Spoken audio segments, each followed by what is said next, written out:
Durante la mayor parte del siglo pasado, el único objeto conocido fuera de Neptuno era Plutón, un pequeño planeta con un diámetro de apenas 2.300 kilómetros.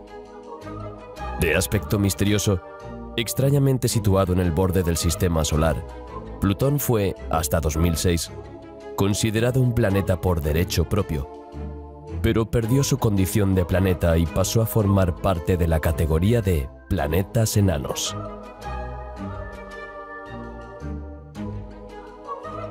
Querido viajero, buenos días. Hoy exploramos los confines del sistema solar para descubrir los misterios más increíbles más allá de Neptuno. Antes de partir hacia una nueva aventura, recuerda darle a me gusta al vídeo y suscribirte al canal para no perderte nada. Gracias y buen viaje. Tras el descubrimiento de Plutón en 1930, los científicos comenzaron a suponer que no era el objeto más lejano del sistema solar. En aquella época, ningún telescopio había sido capaz de detectar objetos tan pequeños a tal distancia, pero había muchas pruebas circunstanciales de la existencia de planetas enanos, asteroides, meteoritos, cometas y otros cuerpos celestes en los límites de nuestro sistema solar. Algunos científicos tenían sus propias ideas sobre lo que se escondía en esta lejana oscuridad. La mayoría de estas teorías se basaban en el movimiento de los cometas. El 30 de agosto de 1992 se descubrió el primer objeto del cinturón de Kuiper, el cinturón de asteroides situado más allá de Plutón. Se llamó 1992 QB1. Desde entonces, se han descubierto miles de objetos similares en el cinturón de Kuiper. Los astrónomos sugieren que el hipotético planeta 9 también podría estar escondido en esta zona. Resulta que los límites de nuestro sistema solar no terminan aquí. Hay otra formación, la nube de Oort.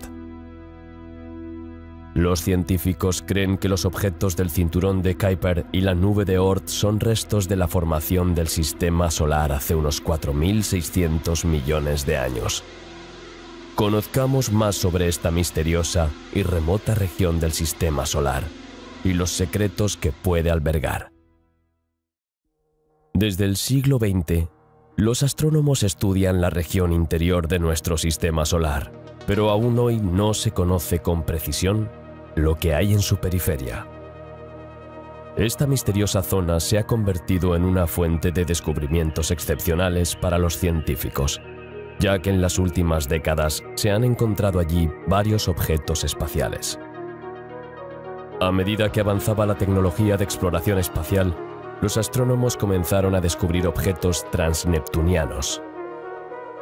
Los científicos pudieron mirar más allá de Neptuno y descubrir una serie de cuerpos del sistema solar en esta región hasta ahora desconocida.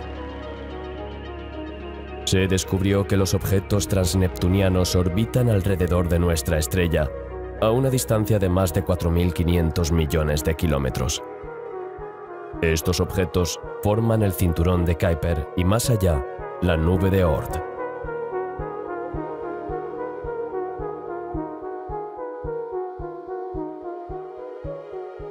La existencia de objetos más allá de Neptuno fue propuesta por primera vez por el astrónomo Frederick Leonard en 1930. Según él, Plutón está lejos de ser el objeto más lejano del sistema solar. Y resultó que tenía razón.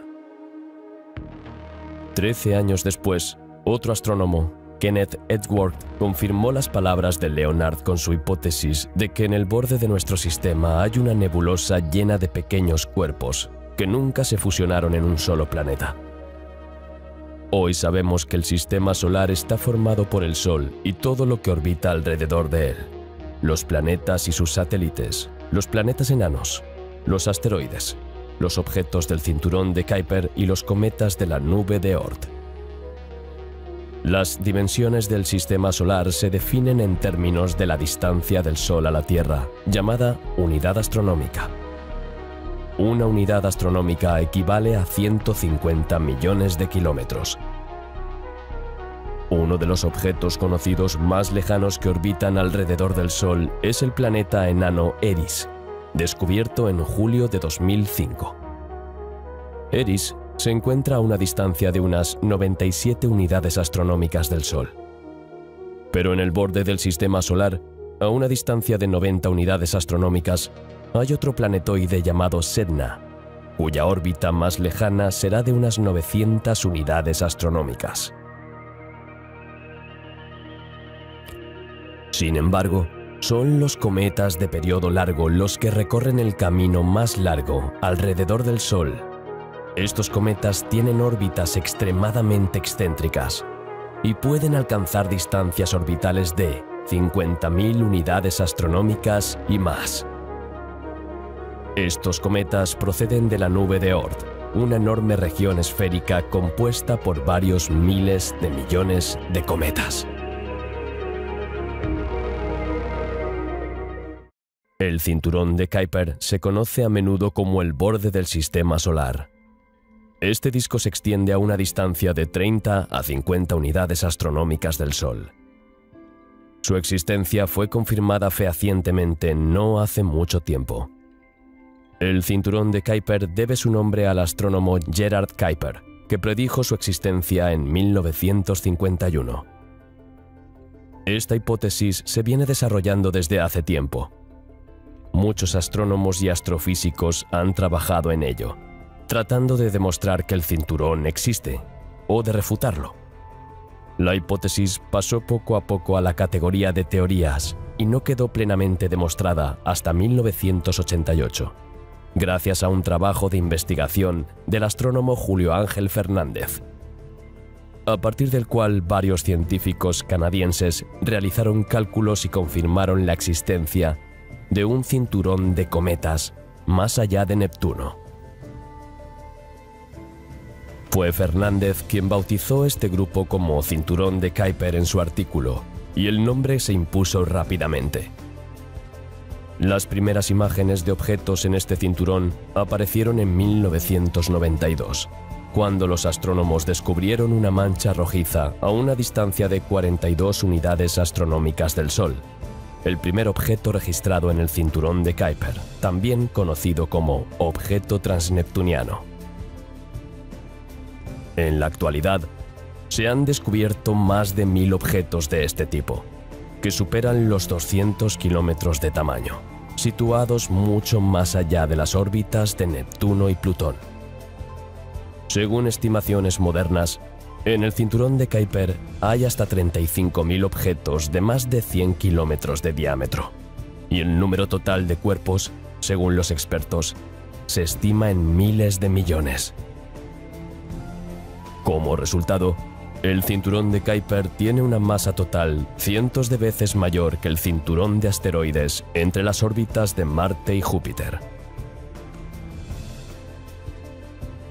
El cinturón de Kuiper es esencialmente similar al cinturón de asteroides entre Marte y Júpiter, pero es mucho más grande y masivo que este último.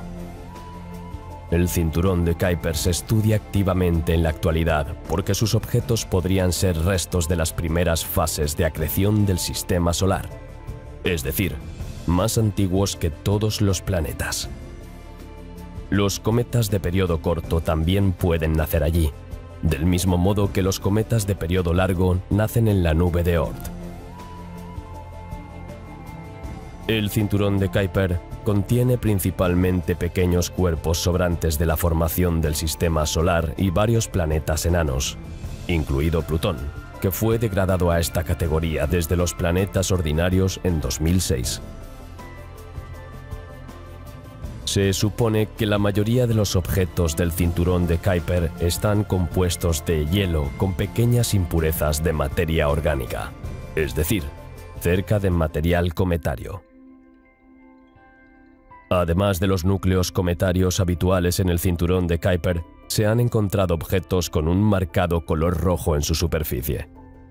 El color rojo se considera un signo de la presencia de moléculas que contienen carbono y oxígeno, compuestos orgánicos. ¿Podrían los cometas haber traído a la Tierra las materias primas para la vida?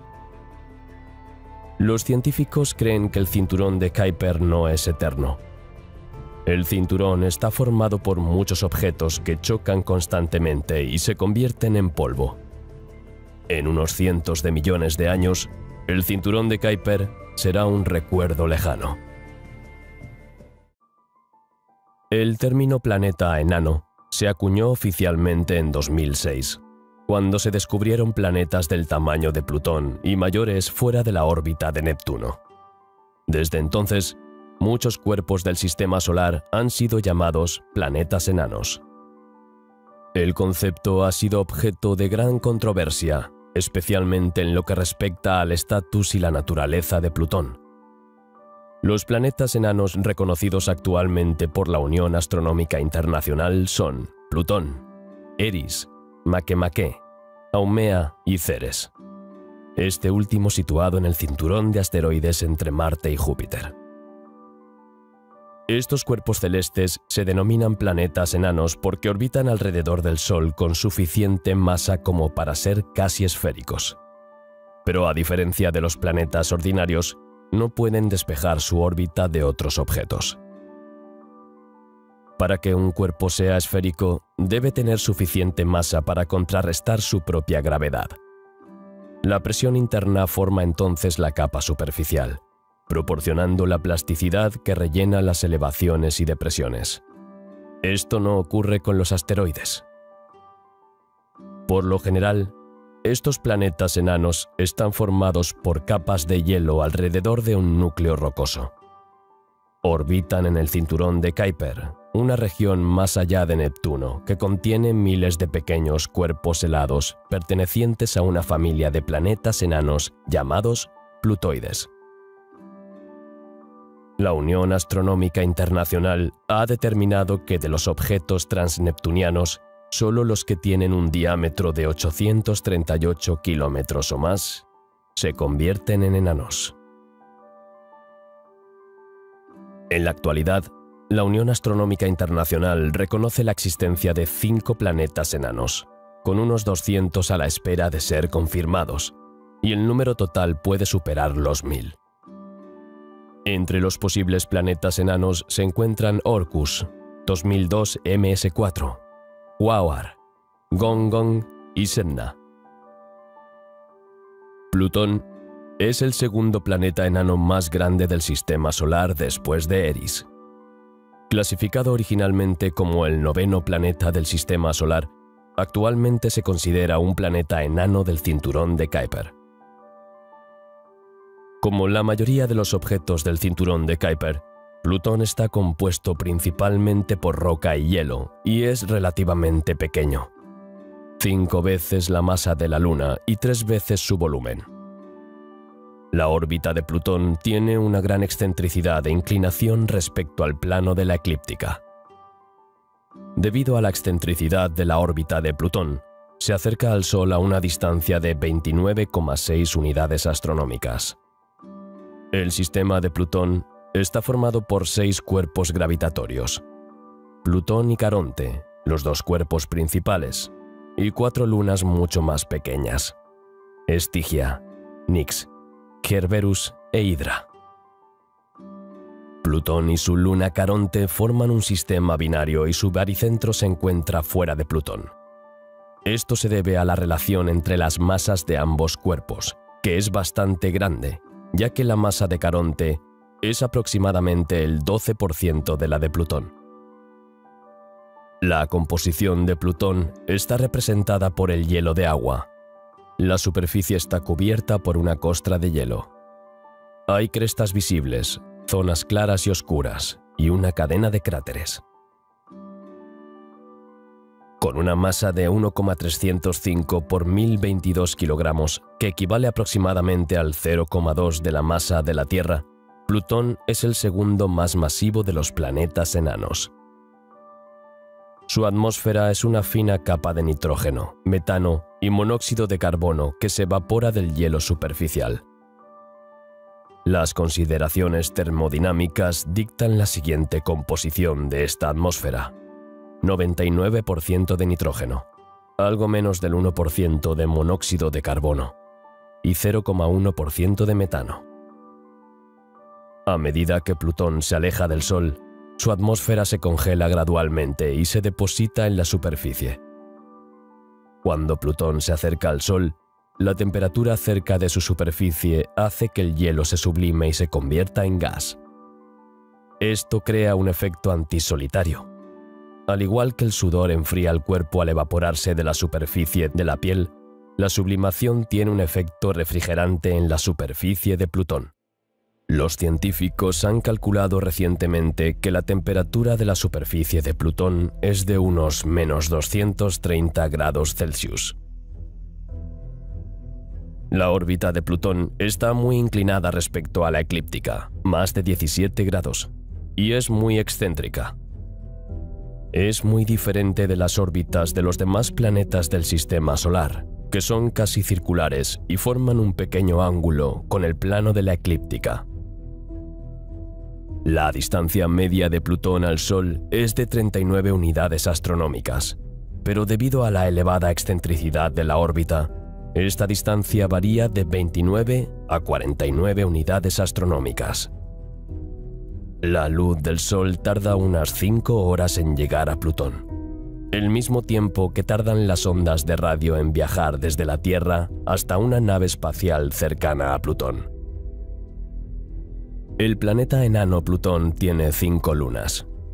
El más grande y cercano es Caronte. Fue encontrada en 1978 por James Christie, que estaba mirando fotografías antiguas. Las otras lunas están escondidas detrás: Estigia, Nix, Kerberos e Hydra. Caronte, Estigia y Kerberos tienen masa para formar esferoides, pero Nix e Hydra parecen alargados. El sistema Plutón-Caronte es interesante porque su centro de masa está fuera del planeta. En 2007, se observaron cristales de agua e hidratos de amoníaco en Caronte. Esto sugiere que Plutón tiene criogeysers activos y un océano. Los satélites podrían haberse formado como resultado del impacto de Plutón y un gran cuerpo al principio del origen del Sistema Solar. A principios del siglo XX, los científicos buscaban el planeta X, ahora llamado Planeta 9, responsable de las irregularidades que aún existían en el movimiento de Urano.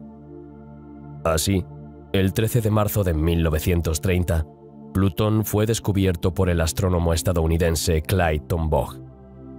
Posteriormente, se comprobó que era demasiado pequeño para encajar en la teoría del noveno planeta, que afectaría a Urano.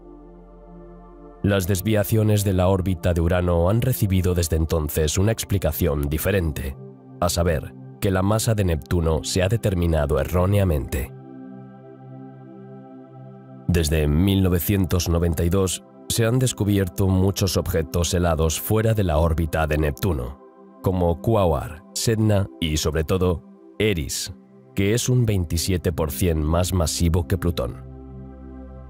Los astrónomos tienen claro que Plutón no es más que un objeto muy grande del cinturón de Kuiper. El 24 de agosto de 2006, los científicos de la Unión Astronómica Internacional retiraron a Plutón su condición de planeta, trasladándolo al grupo de los planetas enanos. No obstante, algunos científicos siguen creyendo que Plutón debería ser reclasificado como planeta. Situado más allá de la órbita de Plutón, Eris se considera el mayor planeta enano del Sistema Solar y el mayor objeto transneptuniano del cinturón de Kuiper. Es tan grande que algunos lo llaman el 10º planeta. El descubrimiento del planeta enano Eris, confirmado oficialmente en 2005, fue un momento importante, ya que es más grande que Plutón. Es la que impulsó la revisión de la definición del concepto de planeta. En el momento del descubrimiento, Los científicos pensaron que estaban ante el 10º planeta porque era un cuerpo del cinturón de Kuiper más grande que Plutón. Algunos estuvieron de acuerdo, pero hubo quienes empezaron a discutir sobre la naturaleza del objeto. En aquel momento, la propia definición no tenía criterios claros. La Unión Astronómica Internacional tuvo que intervenir en 2006 y presentar nuevos criterios de clasificación. Resultó que algunos objetos, incluido Plutón, no cumplían este último requisito. Por ello, propusieron una nueva categoría: los planetas enanos. El diámetro de Eris es de unos 2.400 kilómetros, es decir, un 6% mayor que el de Plutón. Su masa se determinó a partir de su luna, la diminuta Dysnomia, que tiene un periodo de revolución de 16 días. Eris orbita el Sol en 558 años. Su distancia máxima es de 97 unidades astronómicas y su distancia mínima es de 37. La órbita es extremadamente excéntrica, pero no se acerca a Neptuno, por lo que no está influenciada por el planeta. Eris es brillante y puede verse incluso con un telescopio pequeño. La presencia de desintegración radiactiva sugiere un posible océano interno en estado líquido. Se ha demostrado la presencia de hielo de metano, y la capa superficial puede parecerse a las muestras de Plutón. La temperatura de la superficie oscila entre -243 y -217 grados Celsius.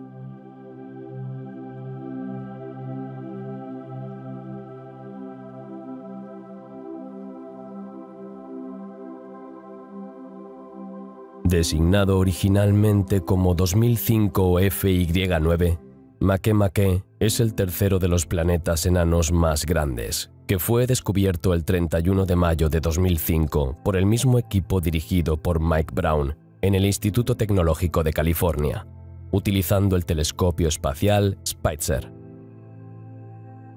Este objeto transneptuniano sigue siendo un misterio.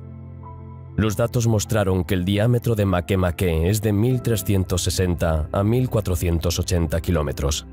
Su masa es de 4 por 1.021 kilogramos.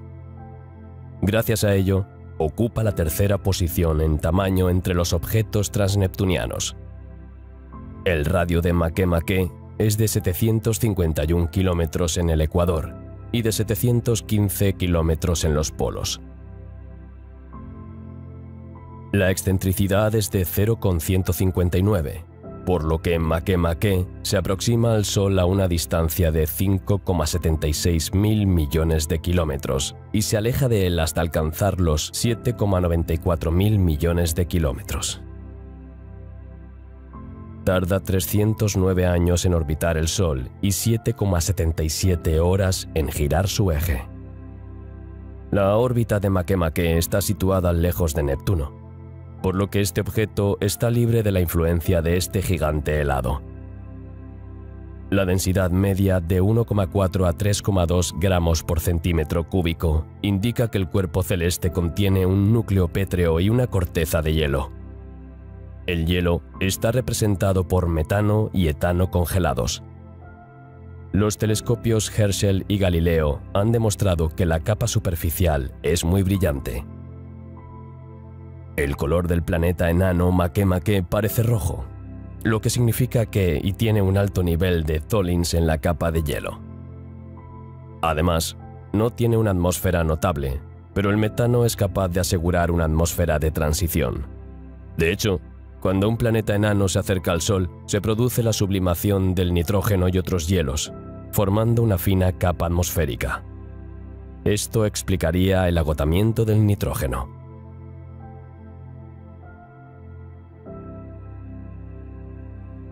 Haumea se diferencia de otros planetas no solo por su elongación, sino también por su alta densidad y albedo. No tiene forma esférica, sino elipsoidal.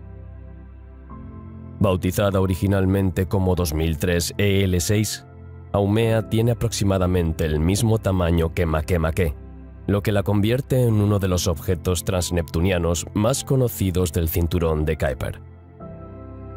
Es extremadamente difícil determinar los parámetros, la densidad y la masa de este planeta enano. Es un objeto brillante y grande, lo que permite calcular el albedo, pero debido a la rápida rotación, es difícil calcular su tamaño exacto. Debido a su alta reflectividad, es el tercer objeto más brillante del cinturón de Kuiper, después de Plutón y Makemake. Es tan brillante que a veces puede verse incluso con potentes telescopios de aficionado, aunque su masa es solo del 32% de la de Plutón. Las estimaciones dan un diámetro de 1.632 kilómetros, una masa de 4 por 1.021 kilogramos, es decir, un tercio de Plutón. La masividad de Haumea es suficiente para alcanzar el equilibrio hidrostático, es decir, para permitirle tener la forma de una esfera. El alargamiento de su forma se crea debido a la rápida rotación. La distancia mínima entre el Sol y Haumea es de 5.200 millones de kilómetros y la máxima de 7.700 millones. Completa una revolución en 284 días con una inclinación orbital de 28 grados y da una vuelta sobre sí mismo en 3,9 horas. Su densidad está entre 2,6 y 3,3 gramos por centímetro cúbico, que converge con nuestra Luna. En este caso, Haumea puede estar formada por minerales de silicato, como el olivino y el piroxeno. Podemos suponer que la mayor parte de la masa es de roca y con una fina corteza de hielo. Es posible que el manto fuera mucho más grueso en el pasado, pero que haya sido desgastado por numerosos impactos. En una de sus caras se ha observado una gran zona de color rojo oscuro. Puede ser la cicatriz de un antiguo impacto que dejó restos de minerales y compuestos orgánicos.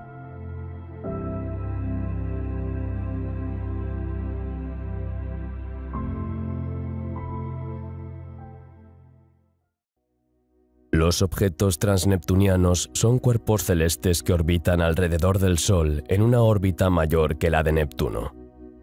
Todos se encuentran en el cinturón de Kuiper. Plutón fue el primer cuerpo descubierto en este cinturón en 1930. En 2012, el número de objetos transneptunianos en el sistema solar era ya de 1.400 y en 2021 de unos 3.000. Los 9 más grandes tienen un diámetro de más de 800 kilómetros. Se trata de los planetas enanos Plutón, Eris, Makemake y Haumea, así como de los objetos Sedna, Quaoar, Orcus, Salacie, Varuna e Ixion, a los que aún no se les ha concedido el estatus oficial de planeta enano. A grandes rasgos, los objetos del cinturón de Kuiper se dividen en 3 categorías. En primer lugar, los objetos clásicos que tienen órbitas aproximadamente circulares con una ligera inclinación, no asociadas al movimiento de los planetas. Entre ellos se encuentran principalmente los planetas enanos más famosos, como Plutón, Eris, Haumea y Makemake. A continuación están los objetos resonantes que forman una resonancia orbital con Neptuno. Los objetos con una resonancia 2/3 se denominan plutinos, en honor a su representante más brillante, Plutón, lo que significa que realizan 2 órbitas alrededor del Sol, mientras que Neptuno hace 3. Entre ellos están Orcus e Ixion. Por último, los objetos dispersos que tienen una gran excentricidad orbital y pueden estar a varios cientos de unidades astronómicas del Sol en el afelio. Se cree que estos objetos se acercaron hace tiempo a Neptuno, cuya influencia gravitatoria ha estirado sus órbitas. Un excelente ejemplo de este grupo es Sedna. Actualmente, Sedna se considera el objeto más lejano del cinturón de Kuiper. El tamaño y la distancia de Sedna al Sol no permiten a los científicos decir con precisión a qué clase pertenece este cuerpo cósmico, pero se plantean varias hipótesis. aunque los astrónomos ya conocen el color, la composición e incluso las características orbitales detalladas del planeta, a saber, el periodo orbital de Sedna es de 10.500 años y su diámetro es algo más de una cuarta parte del de Plutón. Su órbita es alargada y en su punto más lejano se encuentra a 900 unidades astronómicas del Sol. En comparación, el radio de la órbita de Plutón es de 38 unidades astronómicas. Sedna es bastante grande. Su diámetro fluctúa en torno a los 1000 kilómetros, lo que lo convierte en el sexto objeto transneptuniano más grande. La composición de Sedna se ha calculado mediante una serie de estudios espectrográficos desde 3 telescopios en órbita. Es similar a las composiciones de otros planetas transneptunianos, cometas y satélites de gigantes gaseosos, y se encontraron signos de hielo de agua, así como hielos de materia orgánica congelada. Los astrofísicos estiman que la densidad final de Sedna es de 2 gramos por centímetro cúbico, comparable a la densidad de la sal común de cocina. Sedna es el objeto más atractivo para los astrónomos. De hecho, el misterio de su lejana órbita puede revelar los secretos de la historia de la formación del Sistema Solar, que ahora se construye principalmente sobre teorías. Además, la propia Sedna es un verdadero monumento arqueológico, ya que, debido a su aislamiento de otros objetos, ha conservado las propiedades inherentes al material original de nuestro Sistema Solar.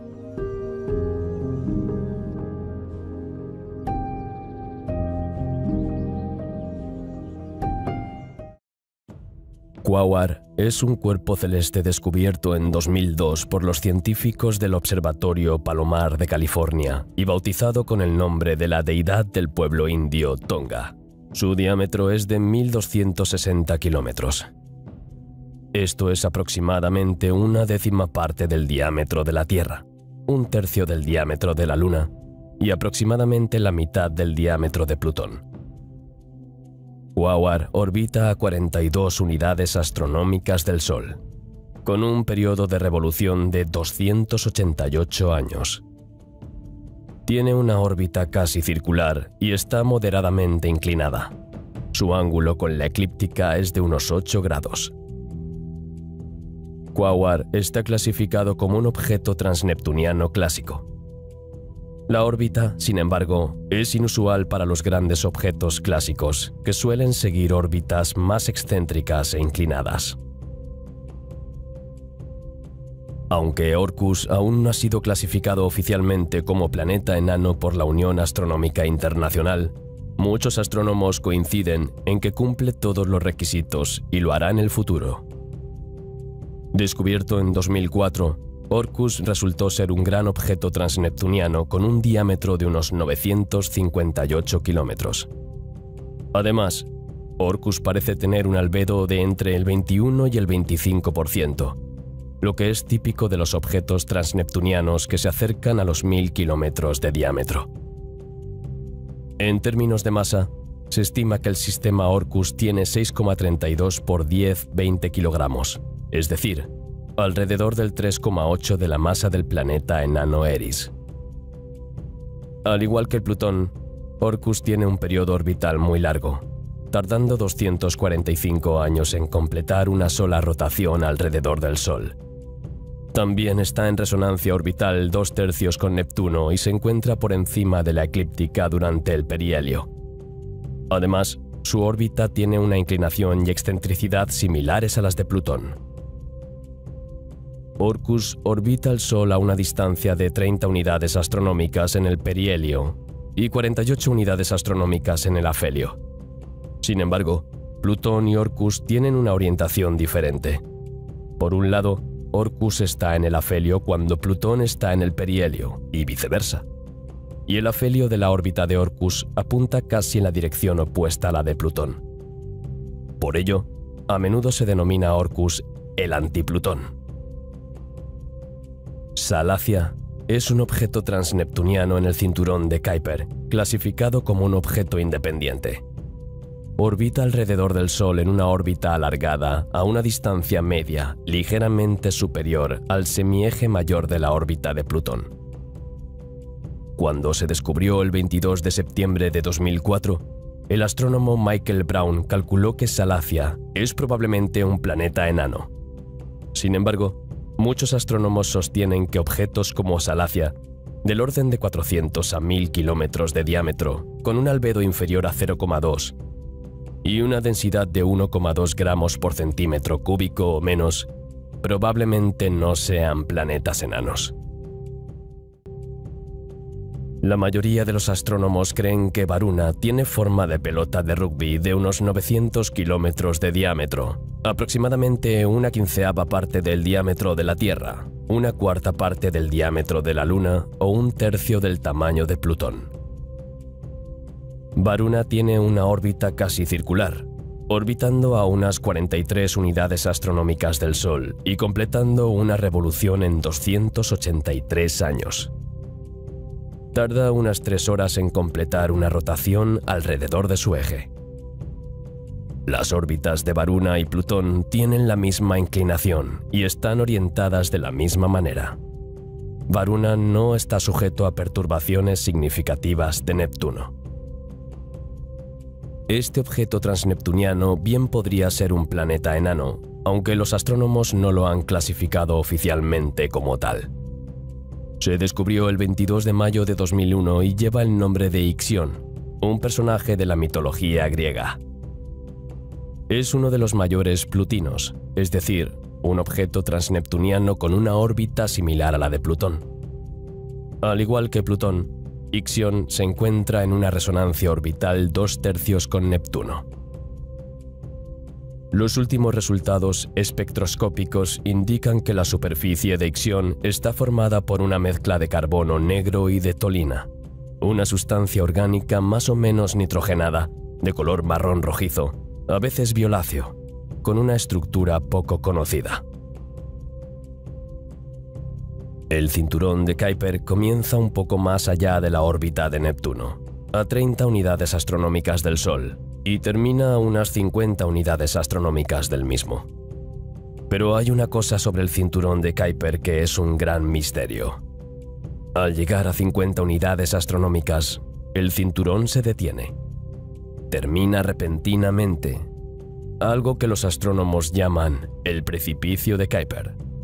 Pero, ¿por qué este repentino cambio de ambiente? Este misterio puede responderse con varias hipótesis.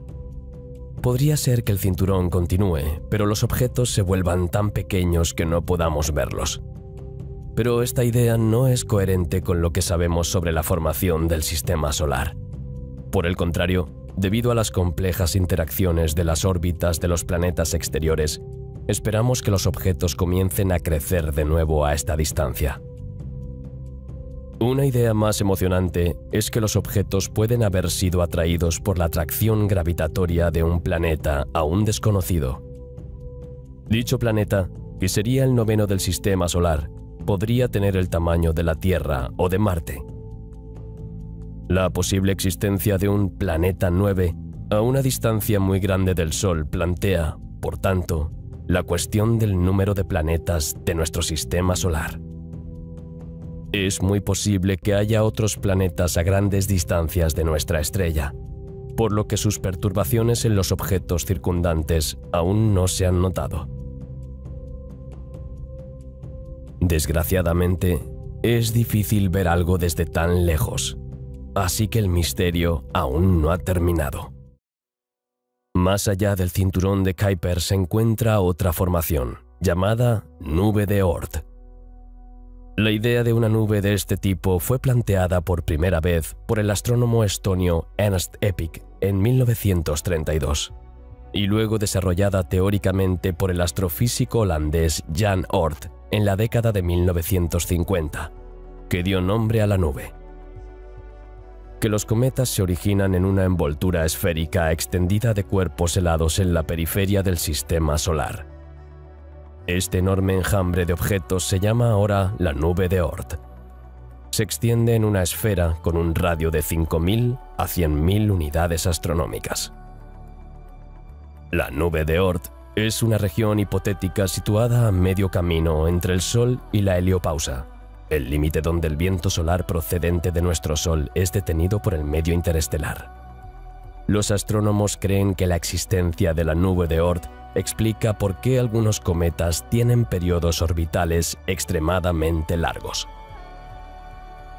Un fragmento de polvo y hielo puede permanecer en la nube de Oort durante miles de años. Algunas estrellas cercanas pasan lo suficientemente cerca del sistema solar como para que su fuerza gravitatoria empuje un objeto fuera de la nube de Oort y lo ponga en órbita alrededor del Sol. La nube de Oort es el mayor misterio del sistema solar. Nunca lo hemos visto. Es una región hipotética en el espacio.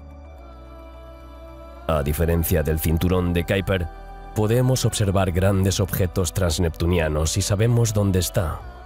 Pero la nube de Oort es muy enigmática. Se calcula que la nube de Oort se encuentra a más de 50.000 unidades astronómicas del Sol, es decir, a más de un año luz de distancia, o a un 25% de nuestro vecino estelar más cercano, Próxima Centauri. Por lo tanto, la nube de Oort está muy lejos. Los bordes de la nube de Oort se encuentran aproximadamente en el límite del sistema solar, y a esta distancia, los miles de millones de objetos de la nube de Oort están muy poco ligados gravitatoriamente al Sol. Por lo tanto, pueden estar fuertemente influenciados por el paso de otras estrellas cercanas. Se cree que la perturbación de la nube de Oort puede provocar la caída periódica de cuerpos helados hacia el interior, creando cometas de largo periodo, como el cometa Halley. De hecho, esta es la única razón por la que los astrónomos creen que la nube de Oort existe, ya que es la fuente de cometas helados de largo periodo que tienen órbitas muy excéntricas que emanan de regiones fuera del plano de la eclíptica. Esto también sugiere que la nube rodea el sistema solar y no se limita a un cinturón alrededor de la eclíptica. Así que la nube de Oort parece estar ahí fuera, pero no podemos observarla directamente. Al estar tan lejos, con tan poca luz, simplemente no tenemos la tecnología para verlo. Esto significa que, por el momento, no tenemos forma de demostrar que existe, o si lo hace, de qué tamaño es. Este es el mayor misterio de los confines de nuestro sistema solar.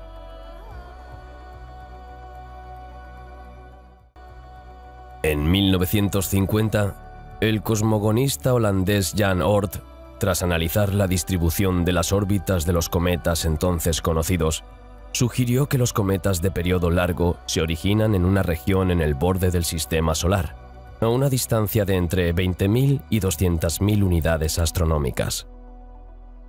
Aunque Oort asumió originalmente en 1950 que estos cuerpos eran el resultado de la explosión de un hipotético planeta, en 1951 su hipótesis había cambiado para reflejar los hallazgos modernos. Lo más probable es que esta nube se haya formado a partir de un disco protoplanetario original de gas denso, que a su vez apareció cerca del todavía muy joven Sol al principio de la formación de nuestro sistema. Por tanto, esta nube podría tener ahora más de 4.500 millones de años. De hecho, la nube de Oort es una continuación del cinturón de Kuiper. Los objetos podrían haberse fusionado más cerca del Sol, pero debido a la atracción gravitatoria con los gigantes de gas, fueron expulsados a una distancia muy grande. De hecho, el proceso evolutivo de los planetas gigantes, especialmente Júpiter y Saturno, cuando alcanzan una masa suficientemente grande, crean perturbaciones gravitatorias que se vuelven tan fuertes que empiezan a expulsar masivamente planetesimales de las zonas más cercanas de sus órbitas. Esta nube, formada por millones de estos cuerpos helados, se denominó posteriormente nube de Oort. Se trata de un gigantesco depósito en el que se encuentran cuerpos cometarios que, bajo la influencia de estrellas que se acercan al Sol o de gigantes nubes de polvo gaseoso, cambian su órbita para caer en las regiones interiores de nuestro sistema solar. Un estudio realizado por científicos de la NASA ha demostrado que el enorme volumen de estos objetos es el resultado de un intercambio entre el Sol y las estrellas cercanas. Los modelos informáticos muestran que las mareas galácticas y estelares modifican las órbitas de los cometas, haciéndolas más circulares. Esta puede ser la razón por la que la nube de Oort tiene forma de esfera. Las simulaciones también confirman que la creación de la nube exterior es coherente con la idea de que el Sol se originó en un cúmulo de 200 a 400 estrellas. La composición de la nube de Oort consta de dos partes. Una nube exterior esférica, de 20.000 a 50.000 unidades astronómicas, y una nube interior en forma de disco, de 2.000 a 20.000 unidades astronómicas. El exterior está habitado por billones de cuerpos helados de 1 kilómetro de diámetro y miles de millones de 20 kilómetros. No hay información sobre el peso total, pero si el cometa Halley es un cuerpo típico, los cálculos conducen a una cifra de 3 por 10 a la 25 kilogramos, equivalente a la masa de 5 tierras. A veces, el paso de las estrellas perturba la órbita de uno de los cuerpos, haciendo que se desplace por el sistema solar interior como un cometa de largo periodo.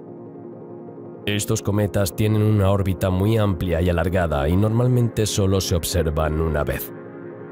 Un ejemplo de cometa de largo periodo es el Halley y el Swift-Tuttle. La mayoría de los cometas están llenos de agua, etano, amoníaco, metano, cianuro de hidrógeno y monóxido de carbono. El 1 al 2% puede consistir en objetos asteroidales. En cambio, los cometas de periodo corto, con un periodo orbital inferior a 200 años, se mueven en el plano de los planetas y llegan a nosotros desde el cinturón de Kuiper. Se cree que la nube de Oort tiene la mayor densidad en el plano de la eclíptica, ya que aproximadamente una sexta parte de todos los objetos de la nube de Oort se encuentran aquí. La temperatura aquí no supera los menos 269 grados centígrados, lo que se aproxima al cero absoluto. El espacio detrás de la nube de Oort ya no pertenece al sistema solar. En el pasado, los cometas se consideraban estrellas con cola. Los cometas pueden ser visibles durante semanas en el cielo nocturno. Aristóteles pensaba que los cometas eran vapores brillantes en la atmósfera. El astrónomo danés Tycho Brahe se dio cuenta de que estos cuerpos celestes están más lejos que la Luna y provienen del espacio profundo. Edmund Halley descubrió que el cometa de 1682 tenía la misma órbita que los cometas de 1531 y 1607. Así que era el mismo objeto. Galileo predijo el regreso de este cometa en 1758. Los cometas se mueven alrededor del Sol en órbitas muy elípticas. Los periodos varían mucho, desde unos pocos años hasta varios miles de años. Lo más probable es que los cometas de largo periodo viajen desde la nube de Oort, situada en los límites exteriores del sistema solar, en la que circulan millones de núcleos cometarios. En general, los cometas orbitan alrededor del Sol en dos grupos distintos, en el cinturón de Kuiper y en la nube de Oort. La mayoría de los cometas con periodos orbitales inferiores a 500 años se originan en el cinturón de Kuiper.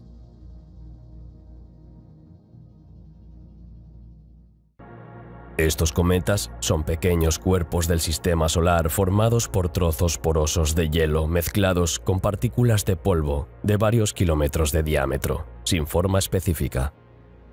Su composición ha permanecido igual desde el nacimiento del sistema solar, lo que no tiene precio para la ciencia.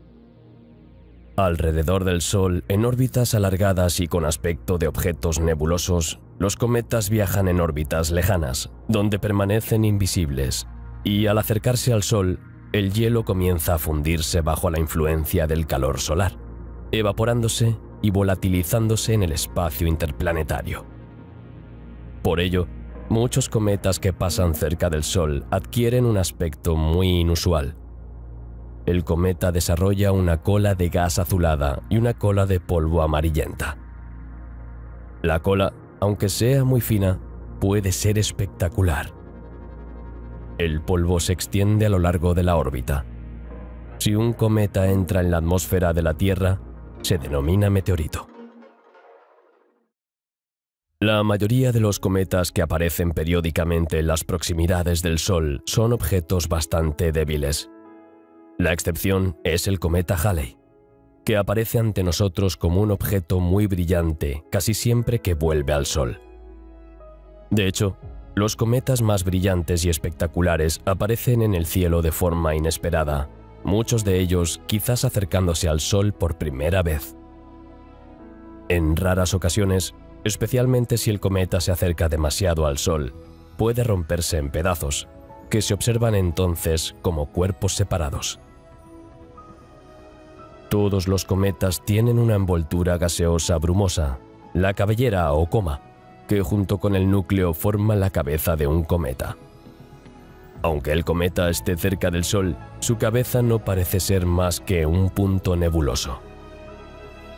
El detalle más notable de la mayoría de los cometas es la cola. Es más brillante cuando el cometa está cerca del perihelio de su órbita. Aquí, el flujo de calor procedente del Sol es particularmente fuerte, bajo cuya influencia los gases y el polvo escapan del cometa al espacio. Algunos cometas tienen dos colas.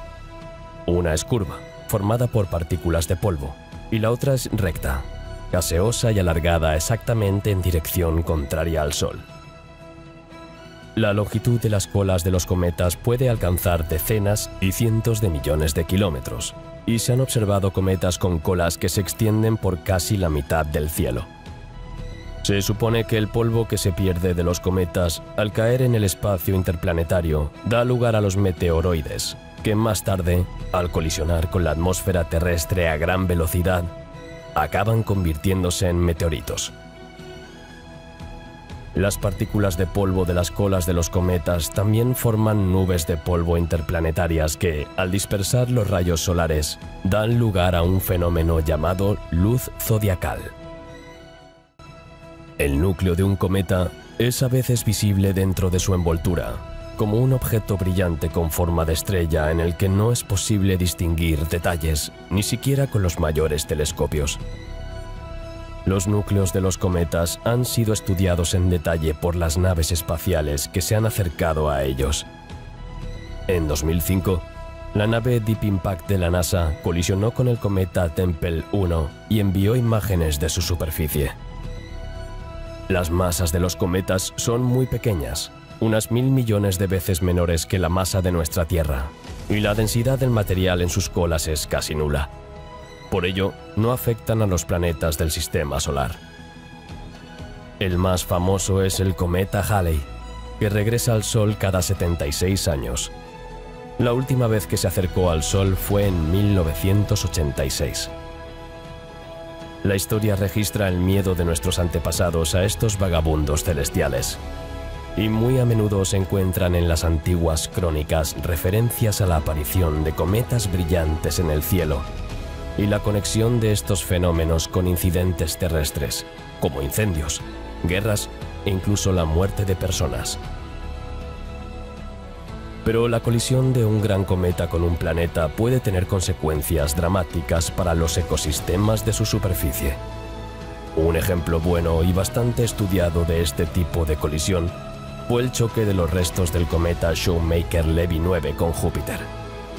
En julio de 1994, fragmentos de este cometa bombardearon la densa atmósfera de Júpiter a velocidades de hasta 210.000 km/h.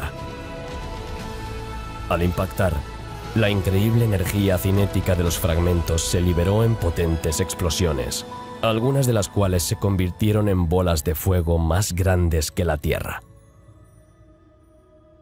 Como ejercicio de entrenamiento en caso de que un asteroide amenace alguna vez con chocar con la Tierra, La sonda DART de la NASA colisionó frontalmente con el asteroide Dimorphos el 27 de septiembre de 2022.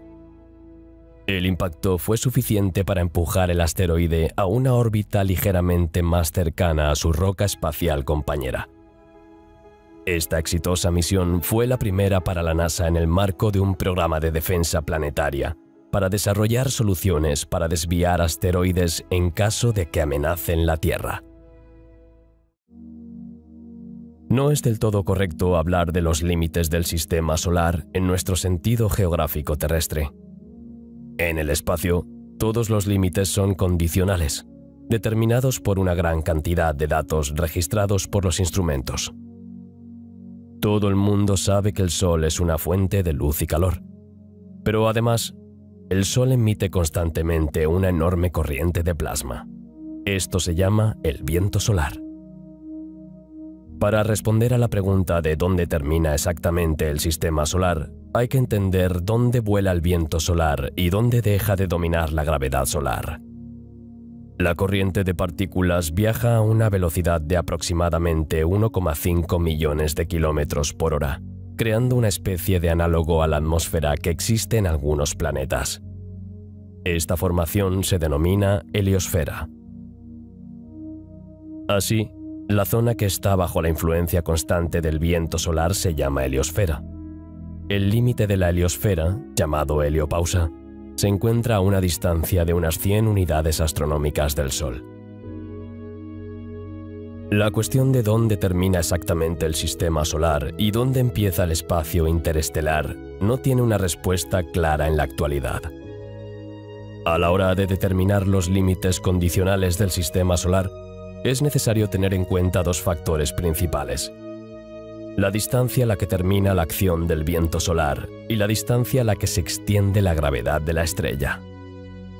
A una distancia de 60 a 70 unidades astronómicas del Sol, el viento solar comienza a ralentizarse rápidamente debido a la interacción con el gas interestelar, y en la heliopausa, el flujo de plasma solar está completamente equilibrado por la presión del gas interestelar. Sin embargo, la gravedad del Sol domina a distancias mucho mayores. Algunos científicos creen que la esfera de Hill, que es una esfera dominada por la influencia gravitatoria del cuerpo, se extiende 125.000 unidades astronómicas para el Sol. Por lo tanto, es esta distancia la que puede llamarse borde completo del sistema solar. Las famosas naves estadounidenses Voyager 1 y Voyager 2 partieron de la Tierra en 1977 para estudiar los planetas gigantes. Cada nave espacial está equipada con instrumentos para medir los campos magnéticos y las partículas que atraviesa. Desde entonces, las dos sondas han trazado su camino hacia el espacio interestelar y, por tanto, hacia la heliosfera. Sin embargo, intentar comprender toda la heliosfera a partir de dos sondas, Voyager 1 y 2, es como intentar comprender el tiempo de todo el Océano Pacífico a partir de dos estaciones meteorológicas. Para estudiar mejor la heliosfera, las dos sondas colaboran con la Interstellar Frontier Explorer.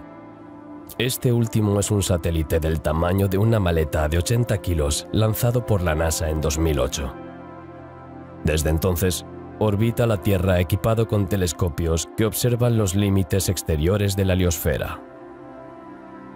El satélite IBEX capta y analiza una clase de partículas llamadas átomos energéticamente neutros, o ENA, que se cruzan en su camino. Estos átomos se forman donde chocan el medio interestelar y el viento solar. Algunos de los átomos regresan al centro del sistema solar y al satélite IBEX. Por lo tanto, al recoger muchos de estos átomos individuales, es posible crear una imagen de nuestra heliosfera desde el interior. En 2012, la Voyager 1 fue más allá de la heliosfera, y en diciembre de 2018, la sonda Voyager 2 hizo lo mismo. Pero a pesar de ello, los aparatos siguen enviando señales a la Tierra. Descubrieron que los rayos cósmicos fuera de la heliopausa son unas 3 veces más intensos que dentro de la heliosfera. Además de las misiones Voyager 1 y 2, otras naves espaciales también están operando en los límites del sistema solar, como Pioneer 10, Pioneer 11 y New Horizons. Estos vehículos también acabarán abandonando la heliosfera y entrando en el espacio interestelar, como hicieron los Voyager 1 y 2. En 2006, la NASA envió la sonda New Horizons, cuyo principal objetivo es estudiar el planeta enano Plutón y sus lunas. Llegó en 2015, mostrando por primera vez la superficie del antiguo noveno planeta. Ahora se dirige al final del cinturón de Kuiper para examinar sus objetos. En las misiones espaciales, todavía no hemos llegado a la nube de Oort, es aún más lejos. Voyager 1 es la sonda más alejada de la Tierra, a 23.300 millones de kilómetros. Dada la aceleración actual, la nave, ahora en el espacio interestelar, tardaría otros 100 años en alcanzar la nube de Oort. Les seguirán Pioneer 10 y 11, Voyager 2 y New Horizons. Sin embargo, dada la limitada energía que les queda a las sondas, como máximo una década, no podrán transmitir más datos cuando lo alcancen. Así, la principal dificultad del estudio es la enorme distancia. Para cuando la sonda llegue, habrán pasado siglos. Por el momento, solo podemos fijarnos en los cometas que llegan. Un dato interesante es que, tras decenas de miles de años, las sondas se encontrarán con otras estrellas. Por ejemplo, las sondas Voyager 1 y Pioneer 11 se encontrarán con la estrella Próxima Centauri y Pioneer 10 y Voyager 2 con la pequeña enana roja Ross 248. En 2025, la NASA lanzará la sonda de cartografía y aceleración interestelar, o IMAP. Las cámaras que capturan átomos energéticamente neutros en el IMAP tienen una mayor resolución y son más sensibles que las cámaras del IBEX. A la hora de definir los límites del sistema solar, es necesario indicar lo que se puede considerar como su límite.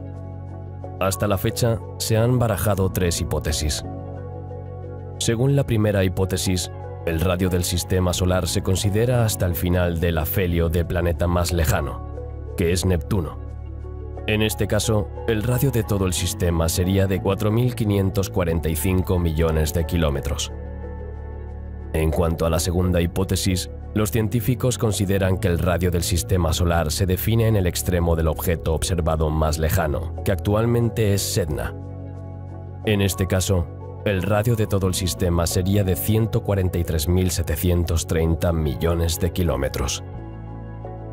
Para simplificar los cálculos y comprender el tamaño del sistema solar, las medidas no deben tomarse en kilómetros, sino en unidades astronómicas. Una unidad astronómica igual a 150 millones de kilómetros, la distancia de la Tierra al Sol. En este caso, el radio de la órbita de Sedna es de 955 unidades astronómicas.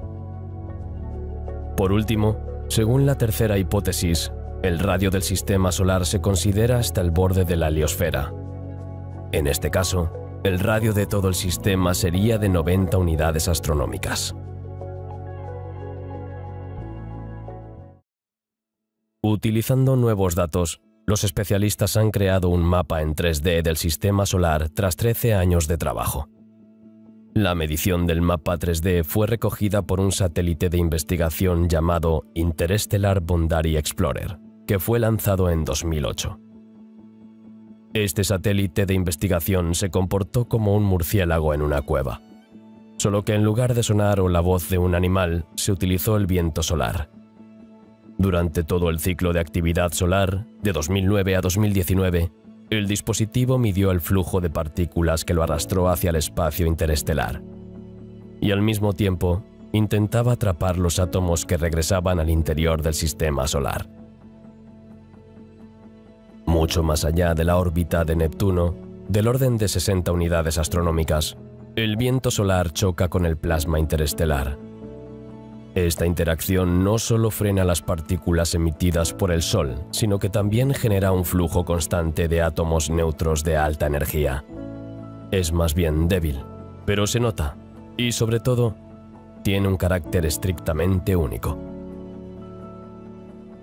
El viaje del viento solar desde la estrella hasta el campo heliosférico dura entre 2 y 6 años. Midiendo cuidadosamente la actividad solar y el flujo de átomos neutros de alta energía, los científicos han comparado estos dos flujos de partículas multidireccionales. Gracias a ello, fue posible elaborar por primera vez un mapa tridimensional del límite de la heliosfera. Así, el mapa 3D desarrollado reveló aún más datos sobre la heliosfera. En particular, la forma de la capa interior, en la que se encuentran el Sol y los planetas, se asemeja a una capa esférica.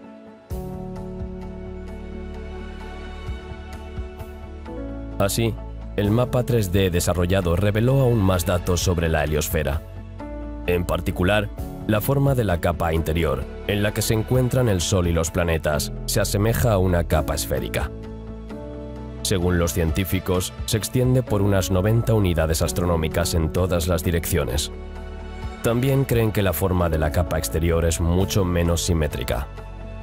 En efecto, en la dirección en la que el Sol en constante movimiento atraviesa el espacio, chocando con los rayos cósmicos, la heliosfera exterior se extiende por unas 110 unidades astronómicas, pero en la dirección opuesta es mucho más larga, al menos 350 unidades astronómicas. La falta de simetría se debe al movimiento del Sol a lo largo de la Vía Láctea. Según los científicos, hay mucho plasma o partículas cargadas en el medio interestelar, y la heliosfera interior, que es bastante redonda, es una barrera para este flujo de plasma a través de ella. Esto tiene el mismo efecto que el agua que fluye alrededor de una roca en un arroyo. Existe un debate sobre la forma exacta de la heliosfera. Sin embargo, los científicos coinciden en que tiene varias capas. Veamos las capas de adentro hacia afuera. En primer lugar, está la capa llamada choque terminal, que es la capa más profunda de la heliosfera que rodea todos los planetas principales de nuestro sistema solar. Aquí, el viento solar procedente del Sol se dispersa a toda velocidad, a más de 1 millón de kilómetros por hora, a lo largo de miles de millones de kilómetros, desafiando a las partículas del medio interestelar de toda la galaxia. El límite exterior de esta capa principal se denomina límite de la onda de choque. Luego está el heliogap, que existe fuera del límite de la onda de choque. En esta capa, el viento solar se mueve más lentamente y se desvía cuando encuentra la presión del medio interestelar en el exterior. A continuación, la heliopausa, que marca el límite final de plasma entre el Sol y el resto de la galaxia. En esta capa, los campos magnéticos de los vientos solares e interestelares están presionados, y las presiones internas y externas están en equilibrio. Por último, está el heliogap exterior, que representa la región fuera de la heliopausa que sigue afectada por la presencia de la heliosfera. Para conocer mejor la heliosfera, la NASA tiene previsto lanzar una nueva misión en 2025, denominada Sonda de Cartografía y Aceleración Interestelar. Los científicos esperan que esto les ayude a comprender mejor cómo interactúan los vientos solares y los rayos cósmicos en los bordes del sistema solar.